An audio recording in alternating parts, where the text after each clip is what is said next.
समीक्षा पर समीक्षा करते हैं और अपराधी गोलियों की थर्राहट से बता रहे हैं कि निजाम किसका चल रहा है। कुर्सी के चारों पाए महफूज रहें, भले उसकी पकड़ कहीं और हो, दिल्ली में तब राज्य में कहां से कानून व्यवस्था आपकी चिंता का विषय होगा। जो व्यक्ति 40 सीट पा करके कहे कि फलाने के दबाव में मुझको मुख्यमंत्री बनना पड़ा है, अरे मुख्यमंत्री बने हैं तो मुख्यमंत्री की तरह का काम करिए, नहीं तो कहिए अलविदा।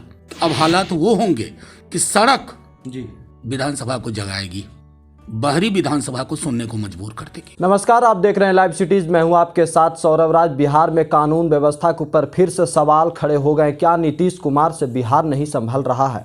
हमारे साथ हैं आरजेडी के राज्यसभा सांसद मनोज झा। इनसे जानेंगे कि क्या नीतीश कुमार के वश की बात अब नहीं रही बिहार में कानून व्यवस्था को संभालना। सर, जिस तरीके से पिछले दिनों देखा गया कि नीतीश कुमार लगातार पटना में पुलिस हेडक्वार्टर का दौरा कर रहे थे, कानून व्यवस्था के ऊपर मीटिंग कर रहे थे, लेकिन जो कल रात को पटना में एक डायरेक्टर की अधिकारी की मर्डर हुई, उससे लगता है कि बिहार में फिर से वही 90 का दौर देखने को मिल रही है। सर, पहले तो माफ़ी के साथ कहूँगा, आपको थोड़ा करेक्ट करूँगा। 90 का दौर और वो तथाकथित टिप्पणियाँ बहुत छोटी हो गई हैं। कौन सी बात कर रहे हैं आप? आज जो हालात हैं, मुख्यमंत्री समीक्षा पर समीक्षा करते हैं और अपराधी गोलियों की थर्राहट से बता रहे हैं कि निजाम किसका चल रहा है। माफ़ी के साथ ये भी कहूँगा, अब उनके वश का नहीं है। राज्य इकबाल से चलता है, स्टेट विजिबल ही नहीं, कहीं दिख नहीं रहा। आप क्या सोच रहे हैं? आपने कहा कि फिर से सवाल उठे, अरे सवाल खत्म ही नहीं हुए कभी। कोई दिन ऐसा बताइए जब आप या मीडिया के बाकी सहकर्मी लॉ एंड ऑर्डर का एक सवाल लेके ना आते हैं। कोई दिन ऐसा जाए जहां बिहार के किसी न किसी इलाके में या कई इलाकों में एक साथ गोलीबारी की वारदात न होती हो। ये क्या दर्शाता है? ये साफ दर्शाता है कि जिस राज्य के भूतपूर्व उप मुखिया अपराधियों के समक्ष नतमस्तक हों, वहाँ इकबाल नाम की चीज़ नहीं होती है। लॉ एंड ऑर्डर कमिटमेंट से चलता है। अगर आपकी पूरी चिंता आपको अपनी कुर्सी बचाने की है कि कुर्सी के चारों पाए महफूज रहें, भले उसकी पकड़ कहीं और हो, दिल्ली में, तब राज्य में कहाँ से कानून व्यवस्था आपकी चिंता का विषय होगा, आपकी प्राथमिकता का विषय होगा। जिस व्यक्ति की हत्या, बर्बर हत्या पे हम आप बात कर रहे हैं, उस व्यक्ति से हमारा भी ताल्लुक था। हमने देखा था मिलनसार स्वभाव का व्यक्ति, हर किसी को मदद को तैयार।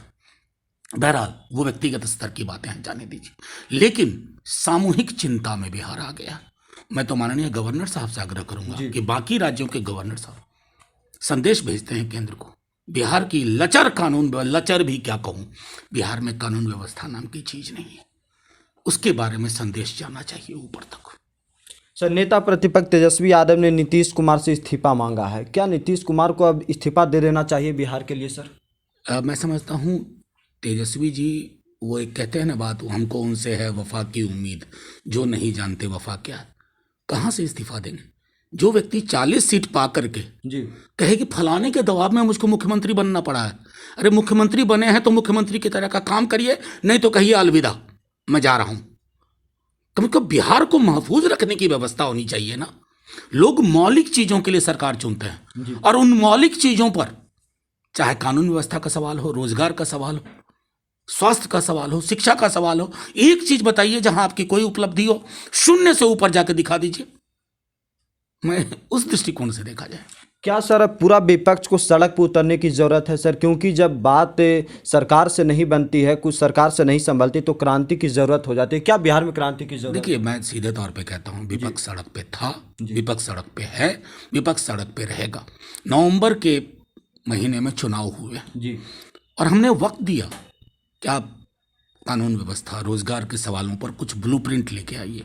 नहीं आएंगे तो हम तो जानते हैं अब हालात वो होंगे कि सड़क विधानसभा को जगाएगी, बाहरी विधानसभा को सुनने को मजबूर कर देगी। यानी कि विपक्ष सड़क पर उतरने के लिए तैयार है? विपक्ष हमेशा तैयार था, ऐसे ये यक्ष प्रश्न नहीं है। चलिए, शुक्रिया सर, थैंक यू।